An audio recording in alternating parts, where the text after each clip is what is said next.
Olá, bem-vindos ao Criarte. Hoje é dia de atualização e hoje vamos ficar com o romantismo na Inglaterra. Bem-vindos! Olá, bem-vindos ao Criarte. O meu nome é Sara. Hoje é dia de atualização no nosso canal.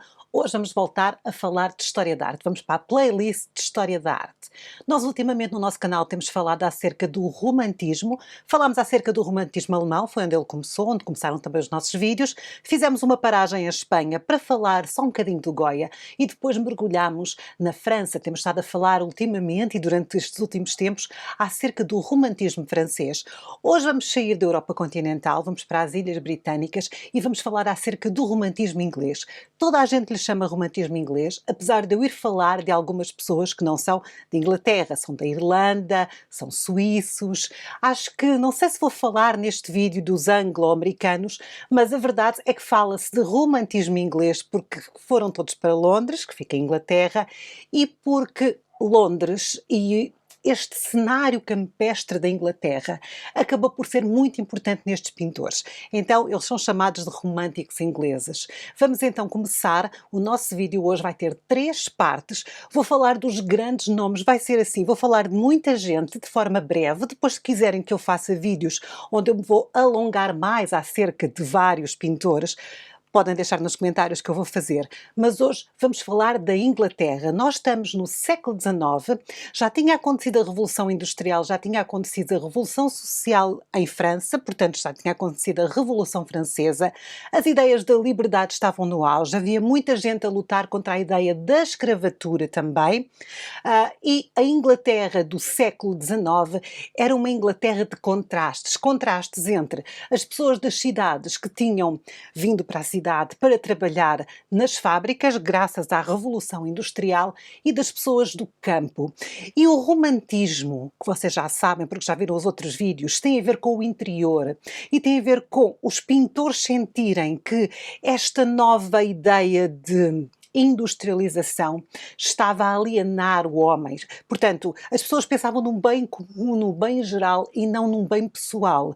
E os românticos querem ir voltar aos tempos do individual, do pessoal, de olhar para os sentimentos, deixar toda aquela razão de lado. O período romântico em Inglaterra começa por volta de 1798 e dura até 1837. A atmosfera política e económica na época influenciou fortemente este período. Houve uma grande mudança social durante o período da Revolução Francesa e a Revolução Industrial proporcionou grandes empregos, inovações tecnológicas, mas também muita pobreza e alienação do campo. O romantismo foi uma reação contra a disseminação do industrialismo, também uma crítica às normas sociais e políticas aristocráticas e um apelo por mais atenção à natureza. Claro que naquela época estes pintores, estes artistas não se consideravam românticos, achavam que não tinham nada de românticos em si. O romantismo é um movimento que é global, mas que em cada sociedade é feita de maneira diferente,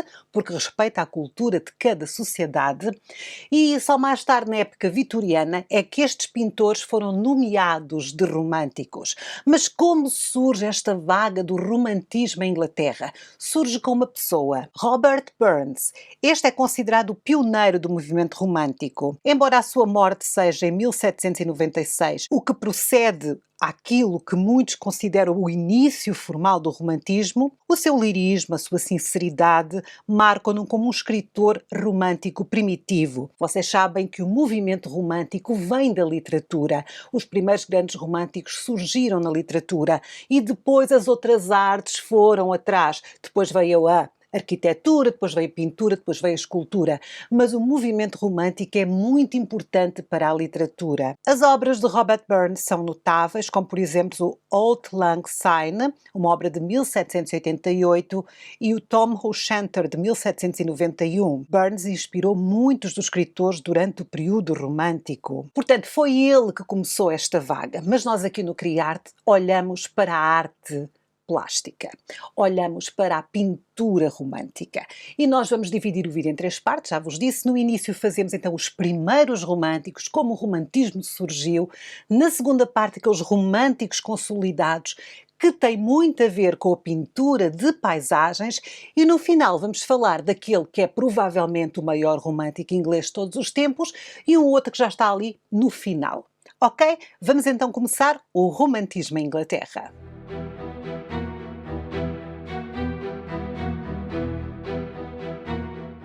E nós vamos iniciar este vídeo acerca do romantismo em Inglaterra pelo início. Vamos começar pelo início. Pode ser? Vamos começar com este senhor. Este é Henri Fuseli. Na verdade, o seu nome era Johann Heinrich Fuseli. Ele era filho do pintor e escritor Johann Caspar Fuseli. Ele tinha duas irmãs, Elizabeth e Anna Fuseli, que mais tarde também se vão tornar pintoras. Ambas as irmãs se especializaram em pintar flores. E como vocês percebem pelo nome original Johann Fuseli, ele era tudo menos inglês. Ele era suíço, pelo menos nasceu da Suíça. Ele recebeu as suas primeiras aulas artísticas do seu pai, cujo amor pela arte e literatura foi transferido para o filho e para as filhas. Mais tarde ele leu os escritos do seu amigo Johann Joachim Winckelmann, o Winckelmann que é o pai da história da arte.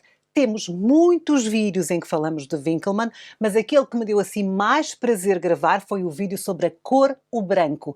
Vão ver, está numa lista que se chama A Cor, aqui no Criarte, é um vídeo só sobre como a cor surgiu, como o branco surgiu e o caminho da cor branca na história da arte.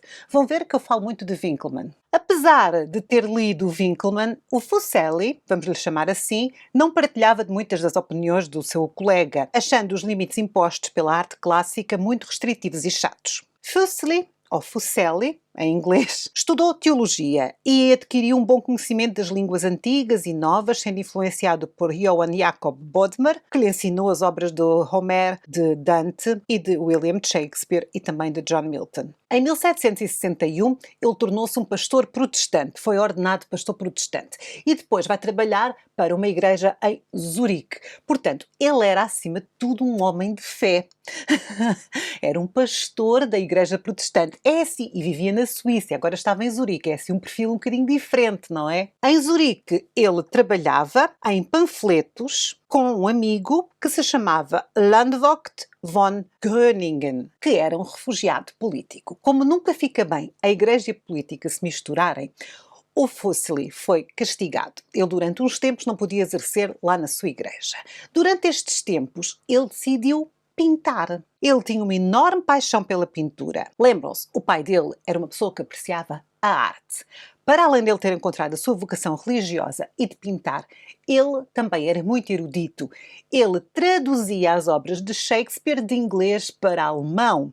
E foi através de um comprador destas traduções em Berlim que ele acabou por ser conhecido em Inglaterra. E depois ele acabou por ir ter a Londres, em 1765. Já em Londres ele trabalhou como tradutor para várias editoras e em 1767 ele conheceu o pintor Joshua Reynolds, que o aconselhou a trocar a caneta pelo pincel. Ele obviamente tinha muito talento como pintor e estar ali a fazer traduções era um desserviço para a arte.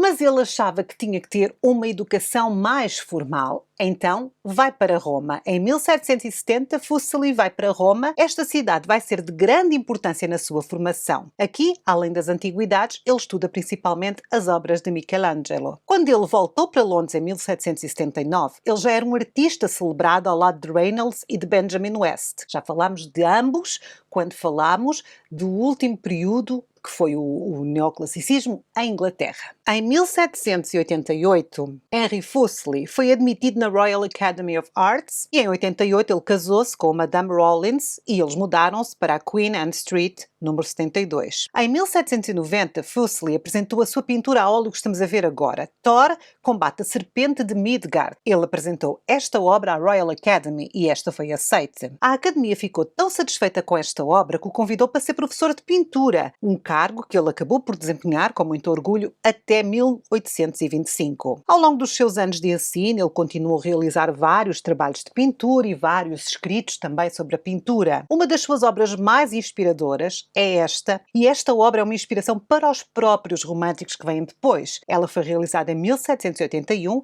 e chama-se O Pesadelo. Esta é a obra mais popular de Fuseli e é também a obra que arranca o romantismo. Até agora tínhamos o romantismo onde? Na literatura. Agora o romantismo está a chegar à pintura e esta é a obra que começa a desencadear todo este processo. Esta obra era tão popular que o Fuseli fez pelo menos 3 versões. Aqui vemos uma mulher em sono profundo com os braços jogados abaixo dela e um íncubus demoníaco e parecido com um macaco agachado sobre o seu peito. A evocação erótica, onírica e assombrosa da paixão e da obsessão da pintura contribuíram para o seu enorme sucesso popular. Isto era realmente fora da caixa. Após a sua primeira exposição no Royal Academy de Londres, em 1782, os críticos e os patronos reagiram com um fascínio e ao mesmo tempo um pouco horrorizados. O trabalho tornou-se amplamente popular na medida em que foi parodiado na sátira política e uma versão gravada foi amplamente distribuída. É uma obra impressionante. As interpretações dessa obra são várias. Até ela parece retratar simultaneamente uma mulher sonhadora e o conteúdo do seu pesadelo. O íncubo e a cabeça de cavalo referem-se à crença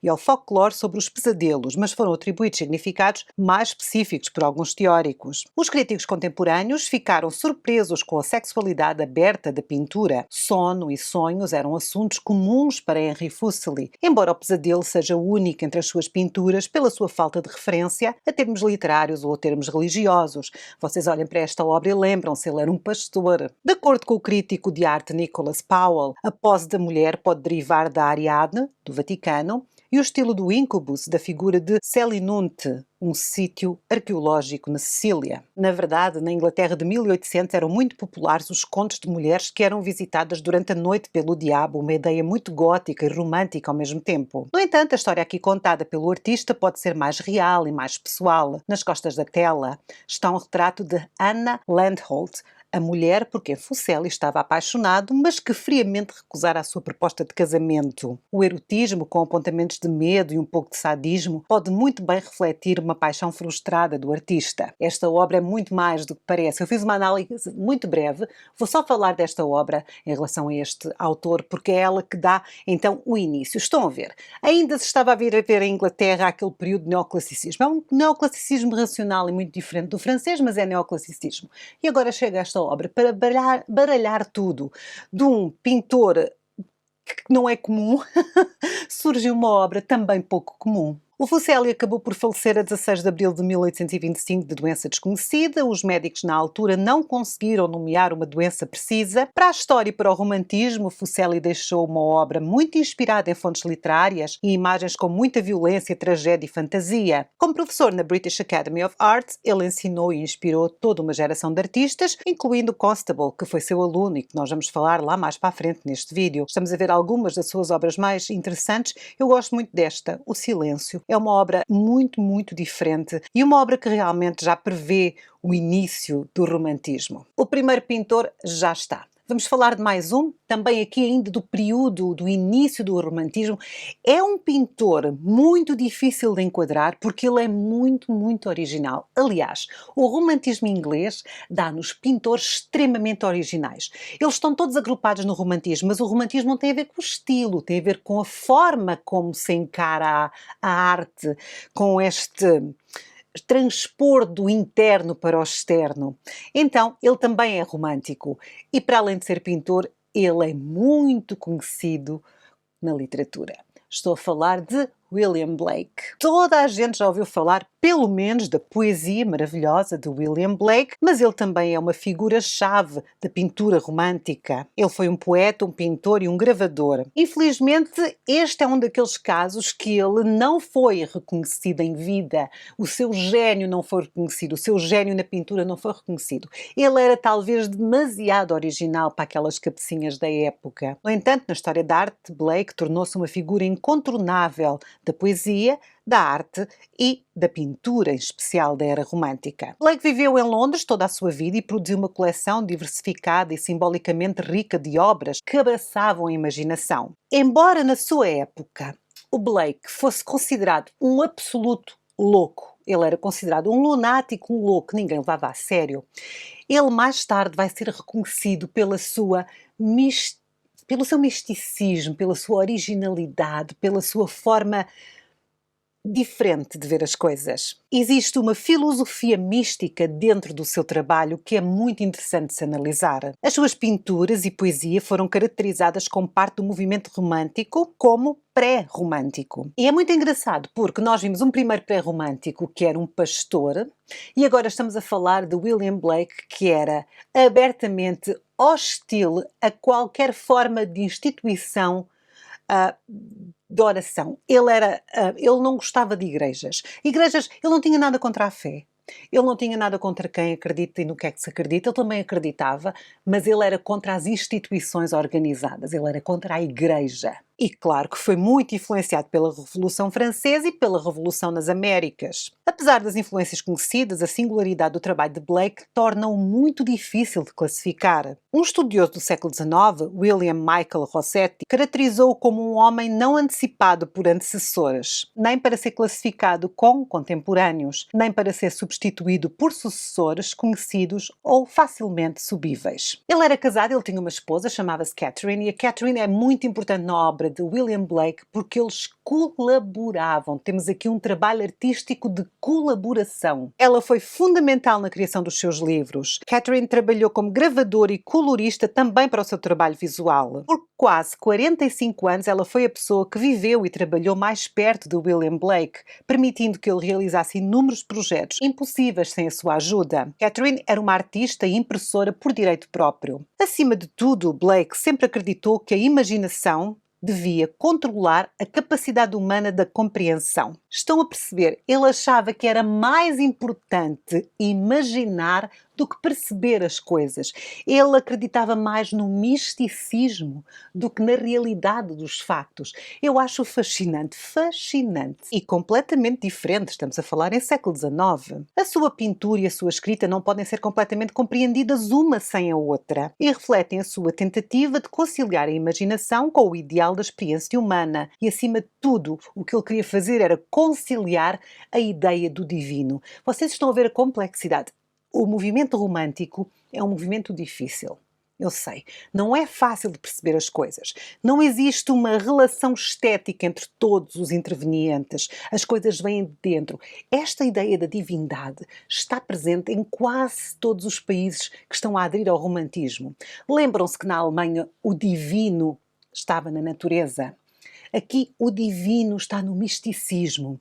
O Blake é uma pessoa muito interessante neste sentido, porque ele cria toda uma filosofia própria e essa filosofia atravessa a sua escrita e a sua pintura e as duas coisas completam-se. É inacreditável. Claro que Blake foi sempre um não conformista, que acreditava no mundo dos espíritos. Ele desde muito novo que tinha visões. A família sabia disto e estas visões influenciaram depois a desenvolver a sua filosofia mística. Portanto, ele era uma pessoa que realmente os outros não entendiam, consideravam-no um louco, tinha visões desde criança e dizia coisas assim, era contra a igreja e não sei o quê. Imaginem, não é? Ele também era uma pessoa socialmente muito à frente do seu tempo. Ele era uma pessoa que defendia o fim da escravatura, era uma pessoa que defendia a igualdade de géneros. Imaginem, século XIX em Londres. Portanto, ele não era nada assim bem visto, pronto. A nível de trabalho, ele trabalhou com têmpera, gravura, aguarela, sempre se recusou a usar óleo. Ele acreditava que o óleo era para quem era tradicionalista, que já estava ultrapassado. A partir de 1787, Blake desenvolveu um novo método de impressão dos seus poemas ilustrados com cor, produzindo então trabalhos onde a palavra e a ilustração se envolvem. Isto é a primeira vez que está a acontecer na história. Foi ele e a esposa dele que conseguiram fazer isto. Então agora temos realmente um meio em que ele podia colocar a imagem e o seu texto, a sua obra completa. O facto das suas obras estarem premiadas com a sua própria filosofia mística revela que Blake acreditava que a sua filosofia era mais importante do que a realidade, do que o tangível. Vocês têm estado a ver algumas obras, eu agora vou destacar aquelas que são mais impressionantes na carreira do Blake e que, claro, são a razão pela qual ele é considerado um pré-romântico. Vamos começar por esta. Deus julgando Adão é uma obra de 1795 e é impressionante. Aqui nós vemos o Adão nu e idoso, recém-consciente da sua própria nudez e da sua mortalidade. Ele pendura a cabeça diante de uma carruagem ardente que carrega o Criador Divino com que ele se parece exatamente. Durante muitos anos pensou-se que esta imagem representava Elias na carruagem ardente, mas mais recentemente foi conectada a uma passagem do Gênesis em que Deus condena Adão por provar o fruto proibido. A impressão foi feita usando um método único da invenção de Blake. Uma placa gravada em relevo foi empregada para imprimir o desenho. Em seguida, as cores foram pintadas em placa de moinho ou em superfície semelhante e impressas na folha com um monótipo. Finalmente, Blake melhorou a impressão à mão com aguarela e tinta. Aqui, o Deus de Blake é um tirano que se senta numa carruagem que mais parece um trono. Adão curva-se perante ele com medo, o que acima de tudo reflete a atitude negativa do artista perante o Deus do Antigo Testamento. Blake produziu muitas outras obras que estamos a ver, e o seu trabalho é considerado um ponto de viragem no romantismo, um ponto de viragem na história da arte. Descoberto muito tempo depois do seu tempo, a sua obra é impressionante. Blake abominava a escravidão, acreditava na igualdade racial e sexual. Vários dos seus poemas e pinturas expressam uma noção da humanidade como universal, como todos os homens são iguais, embora infinitamente diversos. Num poema narrado por uma criança negra, corpos brancos e negros são descritos como bosques sombreados ou nuvens que existem apenas até que se aprenda a portar as vigas do amor. As suas opiniões sobre o que ele via como opressão e restrição da liberdade de direito estenderam-se também à Igreja. William Blake, se quiserem eu faço um vídeo só sobre a vida dele e sobre a obra dele. Eu acho muito interessante, um pintor diferente. E agora vamos então avançar para o terceiro pintor desta primeira parte do nosso vídeo de hoje. Vamos falar deste senhor, Francis Dundy. Ele é irlandês, na verdade, mas está aqui incluído no romantismo inglês. Francis Dundy foi um pintor da era romântica que inicialmente desenvolveu o seu estilo imaginativo enquanto era a figura central de um grupo de artistas que ficou conhecido como Bristol School. O seu período de maior sucesso foi em Londres, em 1820. Ele foi influenciado por estes que estivemos a falar e vai influenciar os românticos depois, por isso é que ele está aqui nesta primeira parte do nosso vídeo. Francis Dundy nasceu a 16 de novembro de 1793 em Wexford, no sudeste da Irlanda. Ele era um dos dois pares de gêmeos e o seu pai era um camponês que acabou por falecer repentinamente em 1807, o que fez com que a sua família se mudasse para Dublin. Foi aqui que o jovem Francis começou a praticar desenho na Royal Dublin Society School e aprendeu a pintar paisagens. Em 1813 a família decidiu ir para Londres, mas o empreendimento não durou muito. Eles ficaram sem dinheiro e decidiram voltar para casa. Portanto, eles foram para Londres e decidiram voltar para Dublin e vieram a pé, porque não tinham dinheiro. Portanto, estão a ver que estamos a falar de alguém com uma condição social muito baixa. Entretanto, a meio do caminho, eles pararam em Bristol e Dundy descobriu que podia vender as suas aguarelas, que ele ia pintando ao longo do caminho, embora por pequenas quantidades de dinheiro. Assim, ele ficou em Bristol e enviou as suas pinturas para Londres para várias exposições. Em Londres, ele começa a chamar a atenção. Por volta de 1818-19, ele e os seus colegas artistas ficaram conhecidos como The Bristol School e em 1829 ele exibiu as suas pinturas, as árvores upas ou árvores venenosas, na ilha de Java. Vocês estão a ver, pelos trabalhos que estão a ver dele, que ele também é um bocadinho diferente. Nós estávamos habituados ao romantismo, até aqui, ao romantismo francês, temos estado a falar, eu falei de Géricault, falei de Delacroix, que é assim, é muito diferente do que estamos a ver, não é? Eu acho o romantismo inglês muito original, muito original. Esta obra, As Árvores Venenosas da Ilha de Java, é de uma originalidade enorme e é assim monumental. Ele era muito jovem quando começou a fazer esta obra e a mandou para a British Academy. Ele era muito jovem ainda. Ele trabalhava ali nas aguarelas, tinha um grupo de amigos, que é o The Bristol School, e todos trabalhavam, mas ainda estavam muito jovens no início da carreira. E atenção, ele não tem educação formal. Vocês perceberam que ele não aprendeu com ninguém. Ele ia aprendendo, assim, com os amigos, assistia a uma aula ou outra, porque não havia dinheiro. Nesta obra, o tema é retirado de um poema de Erasmus Darwin, The Love of the Plants, Os Amores das Plantas. O poema diz: há uma árvore venenosa na ilha de Java que se diz por sua eflúvia ter despovoado o país por 12 ou 14 milhas. Criminosos condenados são enviados para a árvore e são perdoados se trouxerem de volta uma certa quantidade de veneno. A obra foi bem recebida, ele continuou a pintar. E agora vamos falar daquela que é mais famosa e que deu assim maior impacto no romantismo. Vamos falar de uma obra que ele decidiu apresentar em 1821, que é esta, Amor Decepcionado. Esta obra foi tão bem recebida que decidiram fazer dele um associado da Academia Real. Foi a primeira obra de Dombey a ser aceita pela Royal Academy para a sua exposição anual e tornou-se uma das suas obras mais conhecidas. A representação é dos recessos escuros do rio Frome, perto de Stapleton, um subúrbio a nordeste de Bristol. Stapleton era um destino favorito para artistas de Bristol, como George Carmichael, Edward Rippingille e Edward Byrd. E todos os três haviam concluído obras que retratavam uma rapariga sentada sozinha numa paisagem arborizada. No entanto, o trabalho de Dombey é muito superior. Nesta pintura ele retrata uma jovem de coração partido que acabou de ser abandonada pelo seu amor. As suas mãos cobrem o rosto enquanto ela se senta a chorar nas margens de um lago com lírios cercado por uma floresta escura e turva. As pequenas flores brancas ocasionais espalhadas ao redor lutam para levantar o verde escuro e os castanhos da vegetação rasteira. Esta vegetação rasteira, sombria, reflete a mente deprimida da rapariga que estamos a ver. As suas longas tranças escuras repousam sobre o seu vestido branco. Ao lado dela vemos um gorro descartado, o seu chale escarlate e um retrato em miniatura do seu amante com umas cartas que ela ainda não destruiu. A sua figura triste, vestida de branco, é refletida na água e quase parece que a água a está atraindo para si para que ela possa acabar com a sua vida e com a sua miséria, tal qual como a Ofélia, de Shakespeare. Flutuando na superfície da lagoa estão pedaços de uma carta que ela rasgou e já descartou. Apesar desta obra ser a mais famosa deste autor, ela não foi bem recebida. Os críticos acham que a obra tem falhas ao nível técnico. E tem. Porque ele é um autodidata. Não estamos a falar de alguém que estava a aprender na Royal Academy, não é verdade? Estamos a falar de um miúdo pobre de Bristol.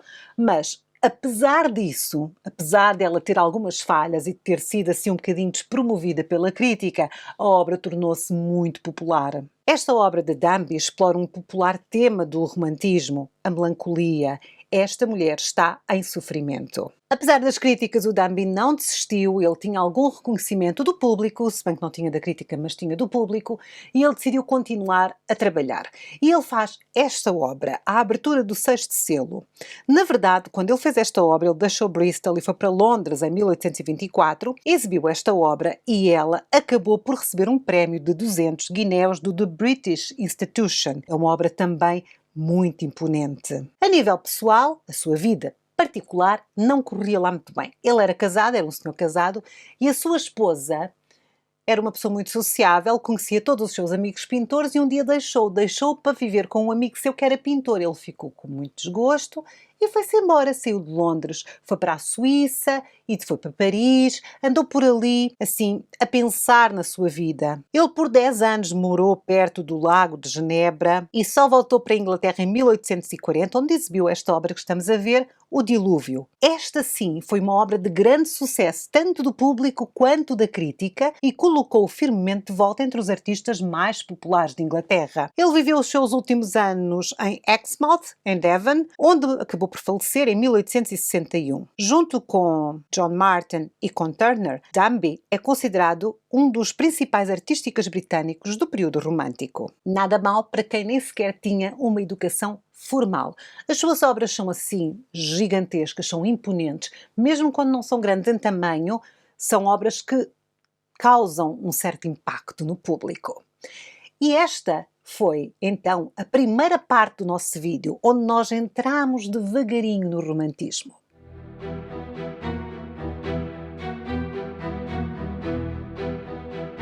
Agora vamos para a segunda parte do nosso vídeo e nesta segunda parte vamos falar acerca da tradição da paisagem.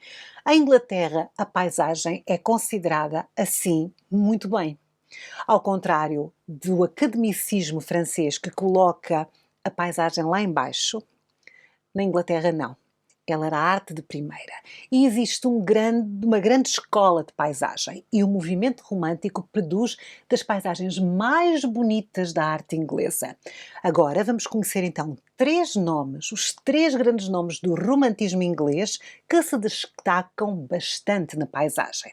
E vamos começar Thomas Girton nasceu em Londres em 1775 e foi um artista na virada do século XIX que estabeleceu uma autonomia estética da aguarela. Antes de Girton, a aguarela era usada apenas para aquelas paisagens mais coloridas, assim mais naif.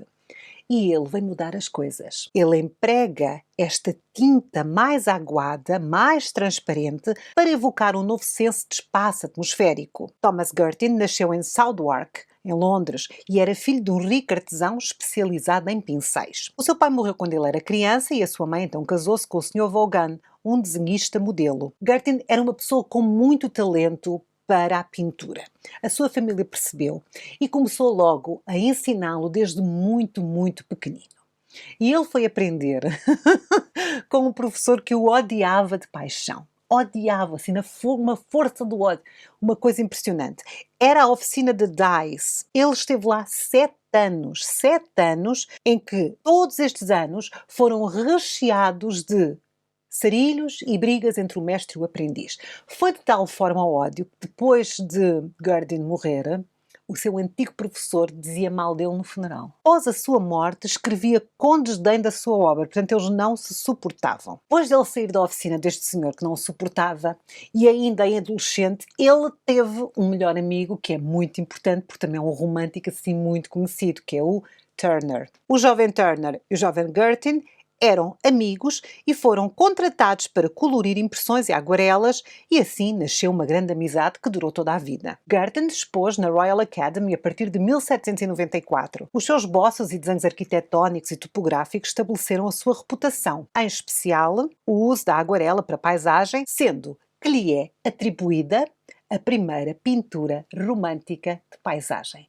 Vamos ver qual é. Esta obra é o exemplo perfeito da paisagem da aguarela romântica de Girton. É o interior da abadia de Tintern, que é uma imagem das ruínas góticas cobertas de vegetação. Esta obra está de encontro com a estética que a Inglaterra romântica tanto apreciava. E esta obra foi tão impressionante que fez com que muitos patronos viessem até ele.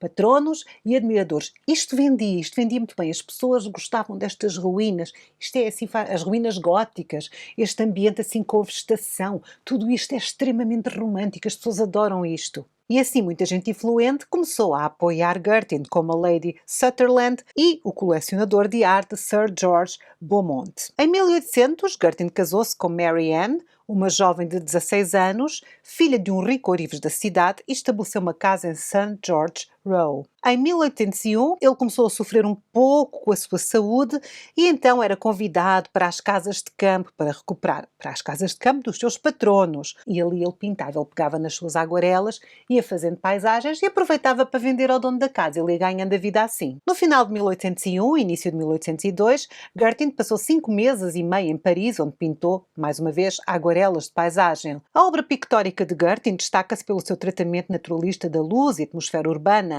Em novembro de 1802, o Girton morreu na sua sala de pintura. Ele foi enterrado no cemitério de St. Paul's Covent Garden, em Londres. Eu gosto muito de uma obra em especial, que é a Casa Branca de Chelsea, uma obra de 1800, uma obra que eu acho que tem uma luz muito diferente e muito bonita. Portanto, agora estamos a ver um meio novo, que é a aguarela, e estamos a ver assim o surgimento da paisagem no romantismo.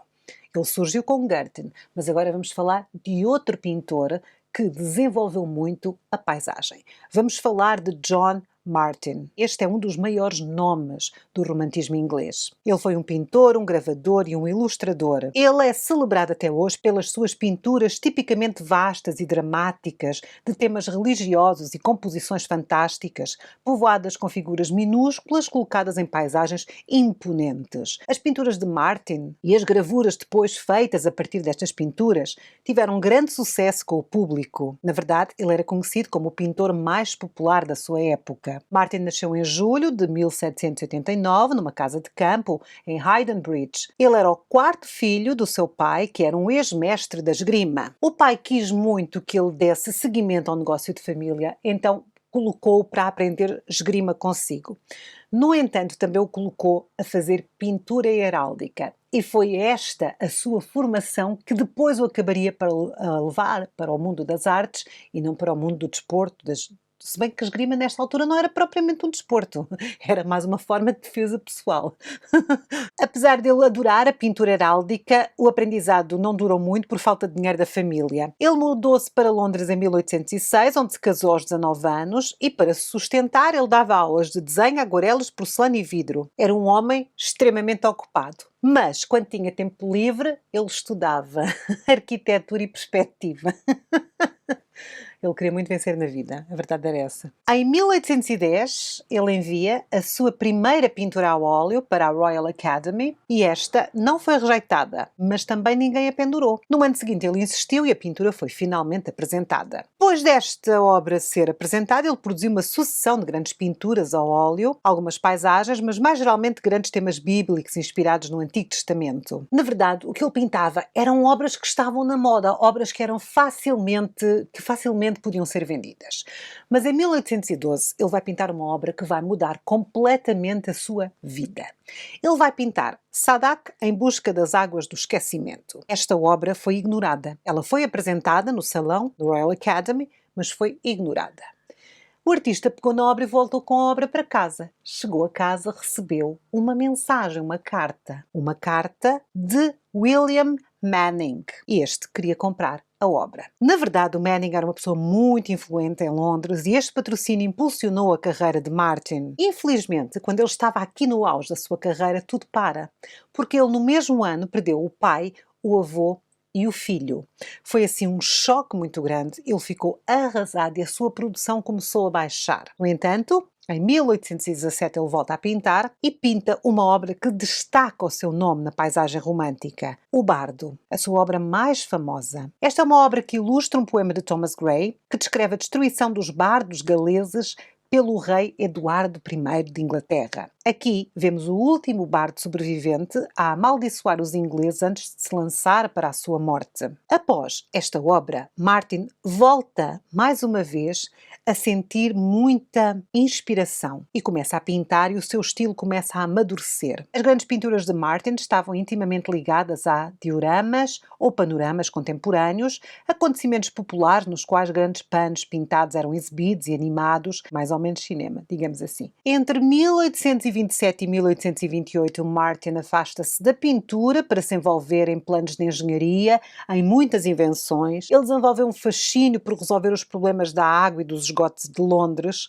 Era uma cidade muito mal cheirosa. Ele publicou vários panfletos e planos que lidam com sistemas metropolitanos, com o abastecimento de água, de esgotos, de docas, de ferrovias. No entanto, várias coisas continuavam a correr mal. Ele tinha alguns irmãos, eu nem falei nisso, porque se eu fizer um vídeo acerca da vida dele, depois a gente fala. Os irmãos dele eram assim uns desastres. Havia um que era um inventor, mas só fazia dívidas. Houve outro que pegou fogo a uma abadia muito famosa em Inglaterra e isto também despoltou uma série de escândalos. A seguir ele perde um dos sobrinhos, que era um dos sobrinhos favoritos dele, já tinha perdido o pai, o avô e o filho. Pronto, há aqui uma sucessão de acontecimentos que o levam para um período menos bom da sua vida. Durante os últimos anos da sua vida, Martin esteve envolvido numa trilogia de grandes pinturas de assuntos bíblicos. Pinturas que falavam do juízo final, do legado, do dia da sua ira e das planícies do céu. Obras que ele concluiu por volta de 1853, pouco antes de um derrame que o paralisou do seu lado direito. Ele nunca se recuperou e acabou por falecer a 17 de fevereiro de 1854 em Douglas, na ilha de Man. Para trás deixa uma obra impressionante, uma obra que o faz dos mais famosos paisagistas e um nome incontornável para quem quiser conhecer o romantismo na Inglaterra. Muito importante. Martin é muito importante. Agora vamos falar do último pintor desta segunda parte, que é um dos pintores mais conhecidos de sempre.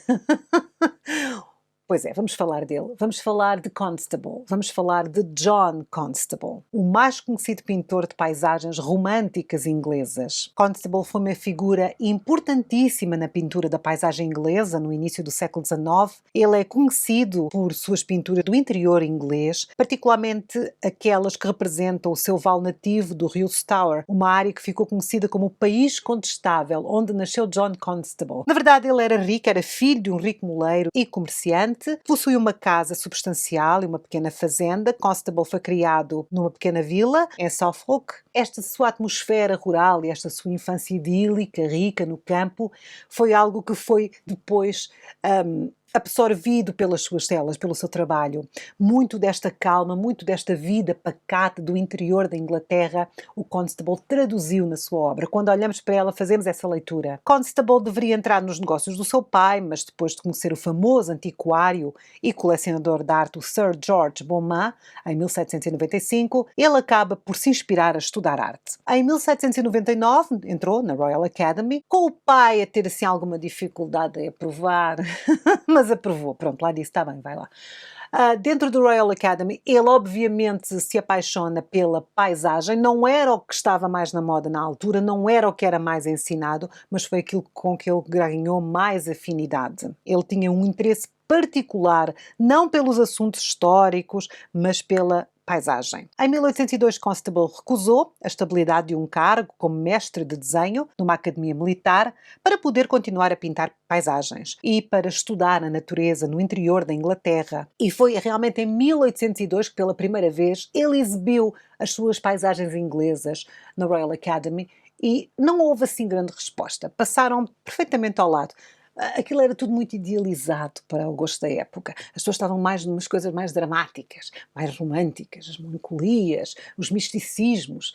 Isto era assim muito... Pronto, não agradou. Ele não desistiu, ele continuou a pintar regularmente. Entre 1808 e 1810, ele avançou com uma extraordinária proficiência. A obra mais significativa desta época talvez seja esta que estamos a ver, que é Dedham Valley, pela manhã, uma obra de 1811, que casou o efeito naturalista observado de perto com uma cena composta de acordo com os critérios académicos estabelecidos pelo pintor francês Claude Lorrain. No entanto, o Constable estava numa situação delicada porque o seu pai deixou de o apoiar financeiramente e ele precisava de comer.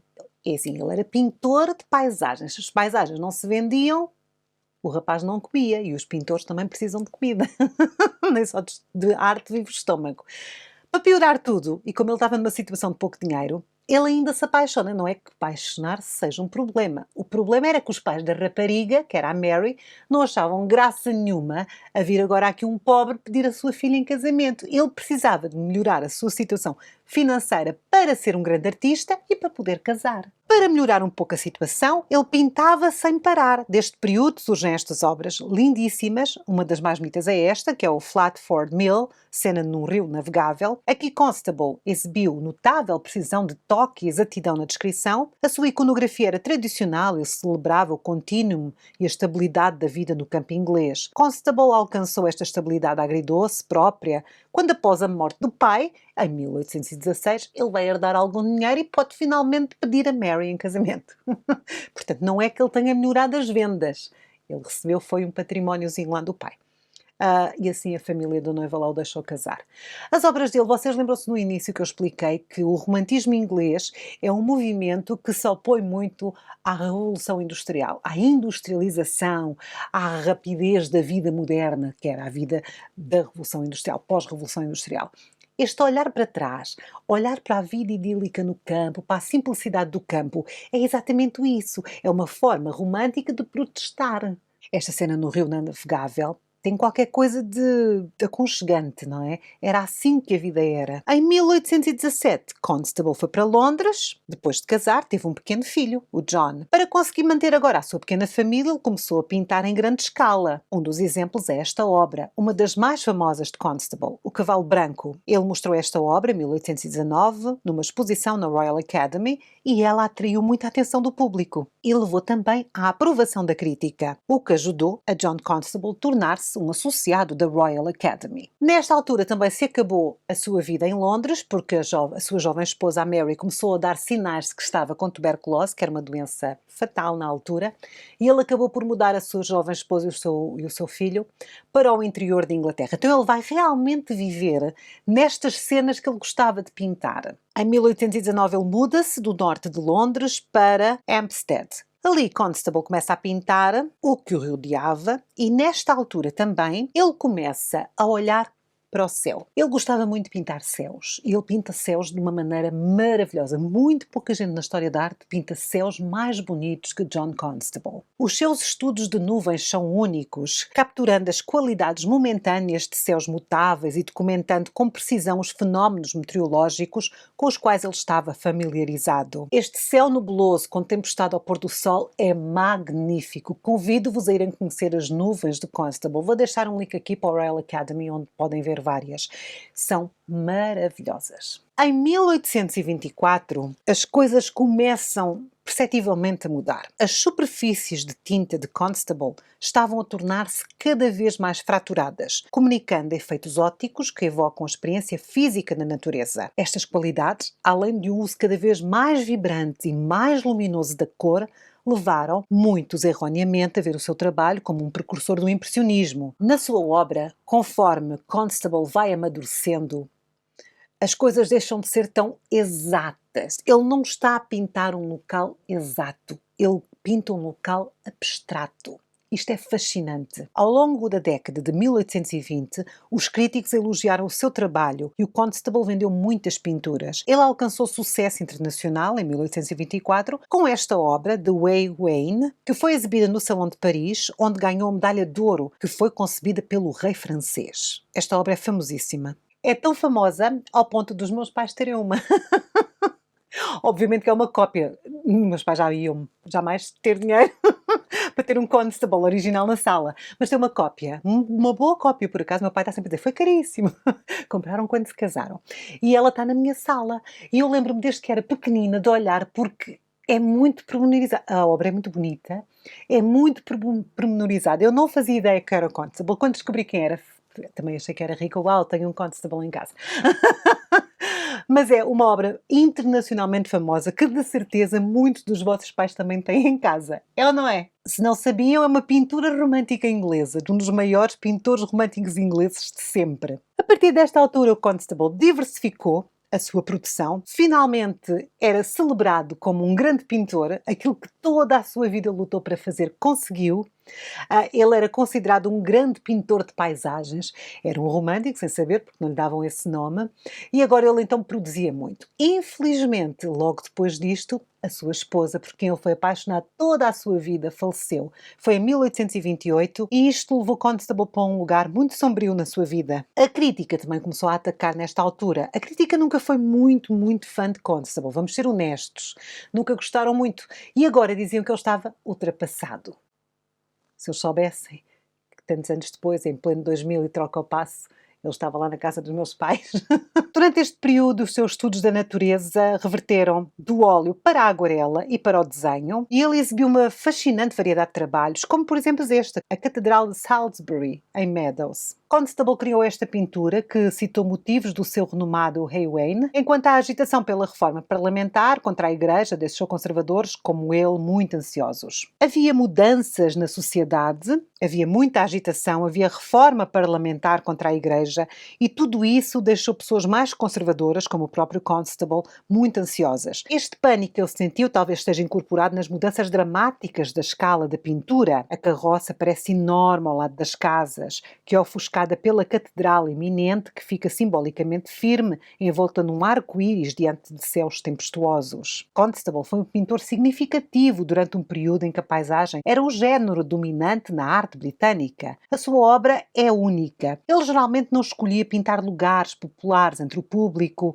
ou entre outros artistas, mas sim concentrava-se em locais com os quais tinha conexão familiar. Enquanto outros artistas fizeram esboços a óleo, nenhum o fez tão extensa e tão intensivamente quanto Constable. As suas paisagens representam uma capacidade às vezes surpreendente de representar aparências naturais, particularmente nos seus últimos anos, os efeitos fugazes e dramáticos dos céus tempestuosos, bem como uma meditação profunda e prolongada sobre as realidades rurais de uma Grã-Bretanha, passando por uma transformação socioeconómica desconcertante. Constable alcançou uma reputação razoável durante a sua vida como pintor de paisagens, respeitado e significativo. Após a morte de Constable, as memórias da vida de John Constable, do autor Charles Robert Leslie, de 1843, baseadas na correspondência editada de Constable, ampliaram a sua reputação, estabelecendo a vida de um artista sincero e dedicado que lutava contra a iniquidade e a incompreensão. No final do século XX, a sua obra foi reavaliada, baseada em fatores históricos, numa área de estudos que permanece controversa,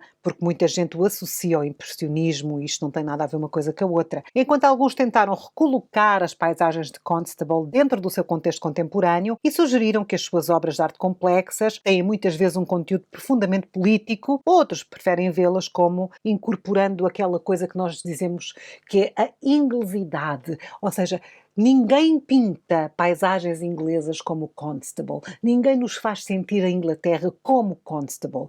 Eu gosto, não é o meu preferido, eu sou dramática, não é? Portanto, é o preferido dos meus pais, eu gosto de Constable. E ele realmente é uma pessoa muito conhecida e é uma pessoa que influenciou muito o romantismo. Vocês sabem, porque estiveram a ver os vídeos do romantismo francês, o quanto os românticos franceses eram realmente influenciados pela luz do Constable, por estas paisagens amplas, abertas de Constable. E o facto das pessoas até hoje discutirem a obra deste pintor, de Constable, faz-nos ver que, obviamente, ele é muito importante. Ele ainda hoje fomenta muita conversa acerca da arte. É ou não é? Pronto, este foi o último pintor da segunda parte, dos paisagistas. Mas vamos ter mais. Vamos ter uma terceira parte, onde vamos falar do mais famoso pintor do romantismo inglês de sempre.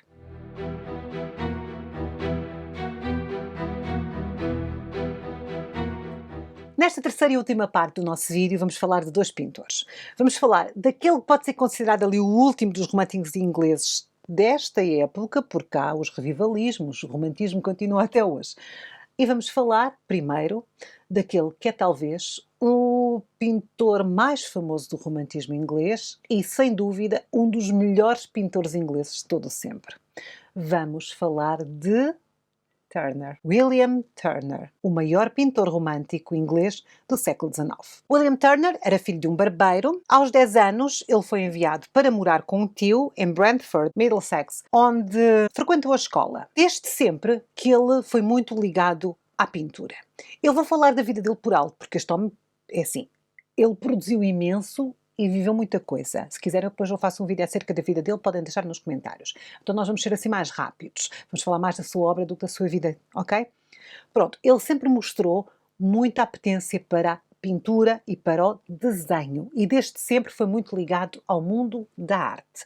Ele foi educado pelo seu tio a partir dos 10 anos e foi frequentar a escola. Vários desenhos já datados de 1787 são suficientemente profissionais darem aso a algum falatório. Segundo a lenda, porque isto não está escrito em lado nenhum, o seu pai e o seu tio vendiam as obras dele, os desenhos que ele fazia na escola, já por dinheiro e não lhe davam nada. Portanto, começaram a explorá-lo um bocadinho logo ali em criança. Em 1789 ele entrou na Royal Academy e logo começou a exibir as suas aguarelas. A partir de 1792 ele começou a passar o verão viajando pelo país em busca de inspiração, preenchendo os seus pequenos cadernos com desenhos. O seu trabalho inicial, o que ele queria fazer era topografia. Ele estudou para ser topógrafo. Ele andava sempre com um caderno e desenhava a topografia dos sítios, fazia paisagens. Em 1794, Turner começou a trabalhar para gravadores, fazendo projetos para o Copper Plate Magazine e para a Pocket Magazine. A partir de 1796, Turner exibiu pinturas a óleo, bem como aguarelas, na Royal Academy. Mas nunca teve muito sucesso. Eu estou-vos assim a falar por alto, vocês estão vendo assim algumas obras iniciais da carreira de Turner, mas nenhuma destas obras fez com que o mundo parasse para olhar para ele. Ele ia expondo aguarelas, ia expondo óleos, ia fazendo trabalhos de topógrafo, a vida ia correndo assim muito normalmente, mas não era o pintor conhecido, assim uma coisa. O primeiro trabalho realmente a ser aclamado, a ser conhecido pela crítica, foi este, Pescadores no Mar. É uma cena ao luar e na altura foi considerado o trabalho de uma mente original, entre aspas. Porque vocês vão perceber, quando as pessoas dizem que o Turner era original ou tinha uma mente original, queriam na verdade dizer que ele era lunático, louco. Assim, louco, vamos interná-lo. Então eles diziam, que original, mas a obra agradou. Agradou tanto que, com apenas 24 anos, em 1799, Turner foi eleito associado da Royal Academy e em 1802 tornou-se um académico completo e foi nomeado professor de perspectiva. Coitado. Eu estou a dizer coitado porque eu e perspectiva não somos amigos. Geometria descritiva é um pesadelo. Mas para quem gosta, muito bem. Voltemos ao Turner. A vida privada de Turner é secreta e os rumores é que era assim excêntrica. Em 1798, ele entrou numa relação amorosa conhecida que durou praticamente 10 anos com Sarah Danby, uma viúva que provavelmente lhe deu 2 filhos, mas que não há documentos a provar. Ele resguardava muito a parte privada da sua vida. Em 1800, a sua mãe adoeceu, a mãe de Turner, foi internada num hospital psiquiátrico com graves problemas mentais. O seu pai foi morar com ele e dedicou o resto da vida a servir como assistente de estúdio e ajudante. Também por volta desta época, de 1800, Turner abriu uma galeria particular para mostrar os seus trabalhos. Neste momento, ele estava sobrecarregado com comissões. E o sucesso da sua carreira estava garantido. Portanto, ele abre uma galeria, expõe os seus trabalhos e o público gosta. E ele tem comissões, portanto, ele consegue realmente viver bem através da sua arte. Uma das coisas que o Turner mais gostava de fazer para se inspirar era viajar. E assim o fez várias vezes dentro da Grã-Bretanha, mas também pela França e pela Suíça. Ele também estudou os velhos mestres no Louvre. O Turner tem muitos assuntos marinhos, nos quais ele constrói dramaticamente a fundação da tradição holandesa do século XVIII. Isto revela a sua tentativa metódica de dominar todos os estilos de paisagem que ele admirava e a facilidade com que ele o conseguia fazer. Vocês estão a ver esta obra, o Dido erguendo Cartago, também conhecida como O Nascimento do Império Cartaginês, uma obra de 1815, que vai muito beber ao Flamengo. No entanto, o tratamento da paisagem nos esboços a óleo do Tamisa por volta de 1805, como é exemplo desta obra que estamos a ver, O Naufrágio, sugere que nesta época Turner estava a desenvolver uma abordagem mais original da paisagem. Ele já deixou os grandes mestres para trás e está a fazer uma coisa nova. Ele enfatiza a luminosidade, a atmosfera e os temas românticos e dramáticos. Em 1807, Turner começou o seu grande empreendimento de publicar uma série de 100 placas conhecidos como Liber Studiorum. O objetivo do Turner era documentar uma grande variedade de paisagens. Os temas eram muitas vezes tirados da literatura, mas como tudo o que ele fazia, ele rapidamente se cansou. O Turner é assim. Alguma coisa o apaixona, ele aprende, fica muito bom e depois descarta. Ele empregava vários gravadores para supervisionar o trabalho em todas as etapas, ou seja, ele fez vários desenhos preparatórios. Era um projeto com sucesso e muito grande, mas ele perdeu o interesse e abandonou tudo ao fim de 71 placas. Durante a década de 1800, a pintura de Turner tornou-se cada vez mais luminosa, mais atmosférica, mesmo em pinturas de lugares reais, como esta que estamos a ver, St. Mawes at the Pilchard Season. Outras, como esta obra que estamos a ver, A Manhã Gelada, são baseadas inteiramente nos efeitos de luz. Isto está muito longe das outras paisagens que vimos até agora, não é verdade? Outro tipo de obras foram surgindo, nomeadamente aquelas em que Turner usou o poder das forças naturais para dar drama a eventos históricos, como esta, Aníbal atravessando os Alpes numa tempestade. Mas a obra-prima de Turner deste período é Dort, ou Paquete Dort, em Roterdão, em calmaria, uma obra com um ambiente incrível. Durante a década de 1820, Turner alternou passeios pela Europa com visitas a várias partes da Inglaterra e da Escócia. Nos últimos anos da sua vida, ele fica famoso, rico e mais reservado do que nunca. Após vários anos de inatividade, como professor de perspectiva na Royal Academy, ele renunciou ao ensino em 1838. Em 1846, ele mudou-se para uma casa que possuía à beira do rio, em Chelsea, onde morou com uma viúva, uma senhora chamada Sophia Caroline. E nos últimos 15 anos da sua vida, a única coisa que ele fazia era viajar com esta sua namorada, digamos assim. Ele foi viajar por toda a Europa, viajou por toda a Grã-Bretanha, era a coisa que ele gostava mais de fazer, era viajar, desde sempre que ele era assim, por isso é que ele começou como topógrafo, e ele não produziu mais nada para vender, porque produzia para si próprio. Ele deixou, depois de falecer, cerca de 19.000 desenhos no seu legado. Portanto, ele estava sempre a pintar e a desenhar, só não queria vender nada. Claro que nesta última fase em que ele não vendia, a sua obra tornou-se fascinante, porque é assim, É a liberdade suprema do artista pintar o que quer. E não pintar para vender, pintar para se sustentar, pintar para ganhar um prémio, pintar porque agora tem que ser paisagens porque é o que está na moda. Não. Ele pintava o que queria, porque ele não queria vender nada. Então é a sua obra mais interessante e aquela que todos nós associamos ao Turner.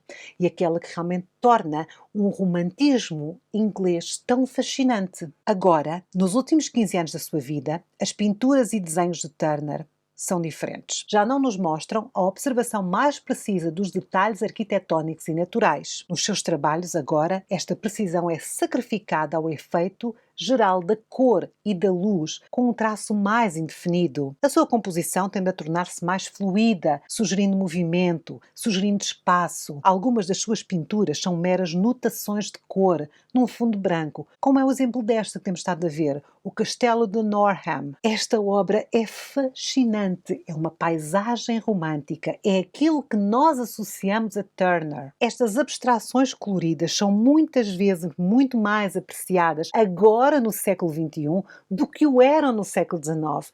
Ele devia saber disso, ele devia saber que naquela época, se ele apresentasse uma tela destas, ninguém ia gostar, ele ia ser sacrificado. Ele já era considerado original, era considerado excêntrico. Então ele pintava para si e faz estas coisas assim maravilhosas, que são assim um choque na história da arte, é assim uma pedra na história da arte. Turner acabou por falecer em Chelsea em 1851 e foi enterrado na Catedral de São Paulo.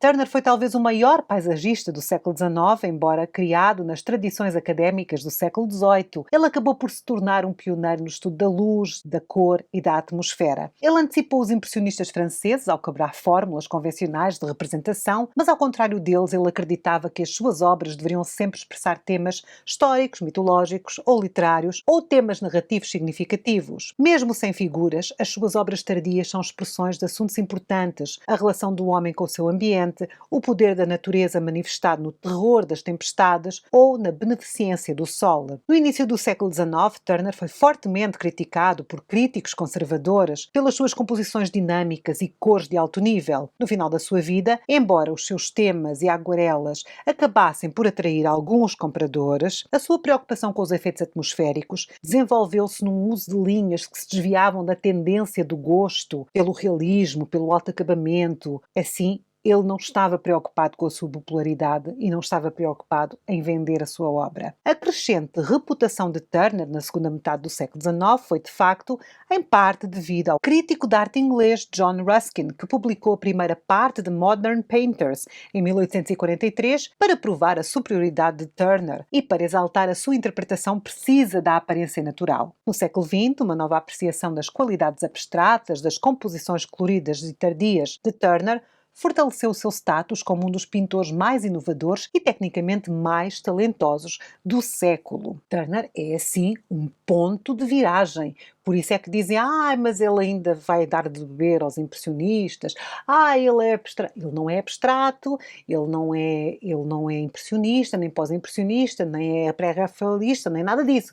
Ele é moderno, mas ele é romântico. Ele é um pintor do romantismo inglês, século XIX, completamente fora dos padrões normais.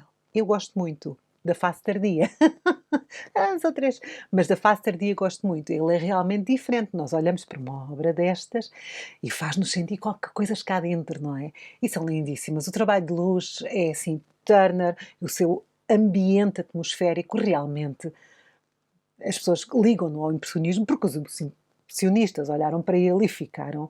A gente consegue fazer a linha, a conversa entre a arte, não é? Há aqui uma conversa direta entre o trabalho final dos dias finais de Turner e depois o impressionismo, este trabalho de luz, desta nebulosidade, desta claridade. Mas ele não era impressionista, ele é romântico inglês.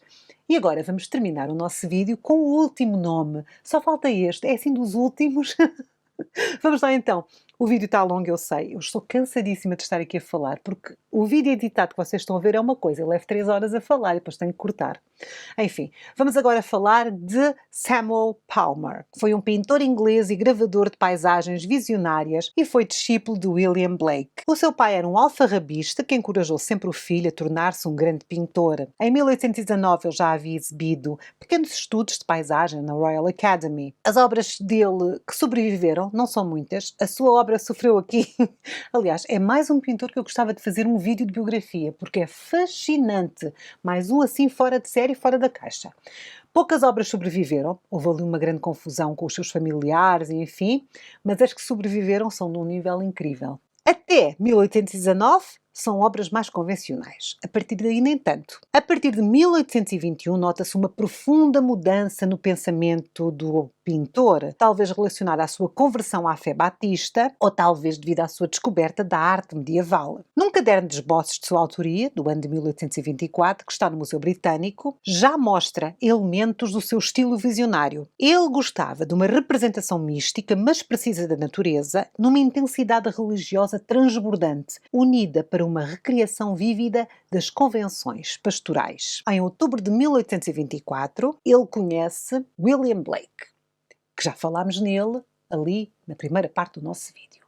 William Blake tem uma filosofia mística que conduz todo o seu trabalho poético e de pintura. O jovem Samuel olha para aquilo e fica fascinado. E fica com vontade de fazer uma coisa parecida. Não parecida no termo de vou copiar a obra, mas vou explorar o próprio misticismo também na minha obra. E esta influência de Blake pode ser vista claramente nesta obra, Repouso da Sagrada Família. Em 1826, Palmer visitou Storham, no Kent, e no ano seguinte mudou-se para lá. Ele gostou muito. As suas pinturas em Storham tornaram-se mais naturalistas, mas ainda estavam carregadas desta intensidade visionária. Entre os anos de 1827 e 1830, o Palmer produziu muito. A partir de 1830, ele teve muitas dificuldades, não só em produzir, como em produzir bem. Os críticos dizem que o seu nível decresceu um bocadinho. Ele entrou em declínio artístico. À medida que o seu fervor religioso se desvanecia. Portanto, existia aqui um equilíbrio entre o realismo e a sua fé, as suas visões. Talvez por causa disso, ele deixou Storham e voltou para Londres em 1834 e fez uma expedição ao país de Gales e à Itália, e ele decide fazer uma ruptura com o seu passado. Quando volta à Inglaterra, em 1935, ele decide ir para Londres e decide começar a trabalhar em obras convencionais, ou o mais convencional que ele conseguia. Portanto, ele decidiu mudar de estilo. Rompeu com o passado, foi conhecer a Itália e voltou a decidir a fazer outro tipo de pinturas, porque ele é muito original, não é? Não acham? Eu acho muito original. Ele, entretanto, casou com uma jovem chamada Anna, filha do pintor John Linnell, que ele conhecia desde criança. Entretanto, ele recebeu um pequeno legado financeiro, foi viver para Londres com a sua esposa, perto do seu sogro, que era uma pessoa extremamente difícil e muito controladora do seu trabalho, e ele decidiu, talvez por influência do seu sogro, começar a fazer pinturas que vendessem, coisas assim mais tradicionais, coisas que as pessoas, menos místicas, que as pessoas conseguissem bater o olho e perceber. Assim, Palmer voltou-se para a aguarela, que estava a ganhar popularidade na Inglaterra. Para promover a sua carreira profissional, os seus sogros, os pais da sua esposa, ofereceram-lhe uma viagem de lua de mel à Itália. Ele foi com a sua jovem esposa para a Itália mostrar o seu trabalho. Em Itália, ele é muito inspirado pela luz das obras italianas e pela luz do próprio país. Também, quando se vem de Londres, não há luz nenhuma, chega-se à Itália, o rapaz ficou apaixonado pela luz e a sua paleta de tons tornou-se muito mais brilhante. Quando regressou a Londres, Palmer procurou patronos com um sucesso muito limitado. Durante as próximas 2 décadas, ele foi obrigado a trabalhar como mestre de desenho particular até se mudar de Londres em 1862. Ele era um excelente professor, mas o trabalho com os alunos reduzia o seu tempo, portanto ele não se podia dedicar à sua própria arte. A partir de 1860 as coisas mudaram um pouco, ele tinha mais tempo para se dedicar à sua pintura, gastava menos dinheiro por não estar a viver numa cidade cara que é Londres, e ele pinta uma obra que pela primeira vez é aclamada. Esta obra, A Torre Solitária. Os últimos anos de Palmer foram escurecidos pela morte, em 1861, do seu filho mais velho. O seu filho tinha apenas 19 anos. Ele nunca recuperou totalmente do desgosto. Ele viveu em vários lugares, mais tarde, na sua vida, incluindo uma pequena casa de campo e uma vila completamente inacessível em Kensington. Aqui, ele nem sequer podia comprar um jornal todos os dias, portanto a situação financeira dele era terrível. Ele teve uma obra que as pessoas gostaram, uma obra, e o resto das suas obras as pessoas nunca se conseguiram ligar muito à sua pintura. Ele acabou por falecer em Redhill, no Surrey, e está enterrado com a sua esposa no cemitério de St. Mary's, em Reigate. É um romântico mais tardio. Também o acho muito interessante. Também tem uma vida muito fascinante. Também era muito taxado de louco, coitado. Eu acho a primeira fase da sua obra muito interessante. Quando ele se volta para o conformismo, ele é muito bom tecnicamente, sim, é bom. Mas antes dele ser assim menos místico, antes de ele ser assim menos conformista e mais místico, eu acho as suas obras interessantíssimas. A minha preferida é esta que estamos a ver, que é O Jardim de Sorham. Eu acho esta obra ao máximo. É assim diferente. O Campo de Trigo à Luz da Lua com Estrelas da Manhã também é uma obra muito interessante. Eu acho que neste vídeo vocês perceberam os vários estilos diferentes de pintura que se fazia em Inglaterra. Perceberam também o quanto a paisagem é importante em Inglaterra, o quanto a paisagem é importante dentro do romantismo. Nós já tínhamos visto paisagens muito interessantes no romantismo alemão e agora temos aqui no romantismo inglês também. E vocês viram aqui grandes nomes a surgirem, como Martin, como Constable, como Blake, como o Turner. O Turner, no final, as suas obras são assim, pá, não é? E pronto, este vídeo foi a introdução. Eu sei que é longo, mas é uma introdução ao que é o romantismo inglês. Ficou muita gente de fora. Os ingleses têm muito trabalho nesta época. Há muita pintura inglesa muito boa no romantismo. O século XIX foi assim, surgiu muita gente. Eu deixei muitos de fora. O que eu vou fazer agora, nas próximas semanas, é pegar assim numa obra de cada um destes pintores grandiosos e vou fazer uma análise. Vamos analisar uma obra de Constable, vamos analisar uma obra de Turner, vamos analisar uma obra de Palmer, vamos analisar assim de Gurdon, várias obras de vários pintores, para vocês perceberem assim, porque eu falei por alto, para vocês perceberem o que está por trás, o que cada uma destas obras quer dizer. Depois também vamos fazer vídeos acerca da vida destas pessoas, porque eu estou louca para contar as histórias. Vamos assim ver com detalhe a vida desta gente, especialmente destes que a sociedade diz, é louco, não é não. É um pouco diferente, tem uma perspectiva de vida diferente, tem uma filosofia de vida diferente, tem valores diferentes e, acima de tudo, tem uma arte que vai repercutir até aos dias de hoje. É uma arte muito bonita, muito interessante, muito rica, não é das mais fáceis. Nem toda a gente gosta de romantismo inglês, nem toda a gente gosta de paisagens. Mas vale a pena conhecer. Portanto, vamos ficar aqui pela Grã-Bretanha, pela Inglaterra, durante umas semanas. Vamos falar de muitas obras de arte, ok? E nós, na próxima semana, vamos ter mais atualizações. Por hoje, vamos terminar por aqui. Se quiserem apoiar os vossos youtubers favoritos, façam um favor, eu estou aqui a falar há horas, estou a ficar sem voz, as minhas câmaras. É assim, a luz já se foi... Já tive que parar para beber água. Vocês nem sabem o stress que é gravar estes vídeos grandes, porque eu quero falar de tanta gente e depois penso assim, isto parece uma lista telefónica de nomes. Se calhar agora já ninguém sabe o que é uma lista telefónica, no meu tempo havia. Mas eu sou do tempo do Constable, tenho um quadro dele lá em casa. Enfim, se quiserem apoiar os vossos youtubers favoritos, me apoiarem a mim, podem fazê-lo através de inscreverem-se no Clube Criarte, que é um apoio mais direto. Podem também comprar merchandising. Eu estou aqui com a rapariga com o brinco de pérola vestida. Esta é uma t-shirt, mas também temos sweats. É muito gira. Temos várias coleções agora para o inverno. Saiu uma agora de Hieronymus Bosch, que está maravilhosa. Ainda não chegou cá a casa. Eu já encomendei, mas ainda não chegou. Quando tiver na mão eu mostro. Podem, claro, também subscrever o nosso canal. Podem me pagar um café, que é sempre uma coisa muito simpática. E se não quiserem fazer nada disto, tudo bem. Basta fazer o quê? Deixar um gosto. E se quiserem ser gentis nos comentários, por favor, sejam. Não? Podem deixar nos comentários quem é que vocês querem ver aqui, qual a obra que vocês querem ver retratada agora nos próximos dias, que eu vou fazer uma análise, alguma destas obras que vocês queiram muito, que eu vá analisar, se há algum outro pintor inglês do romantismo que vocês querem que eu fale. Eu gosto muito de fazer biografias de pintores, vou preparar algumas, vou começar ali pelo William Blake. Tem que ser, não é? Vamos lá ver. E pronto, já sabem, todas as semanas estamos aqui, somos atualizados com bastante frequência. Fiquem bem, eu sou a Sara. Cuidem-se. Tchau!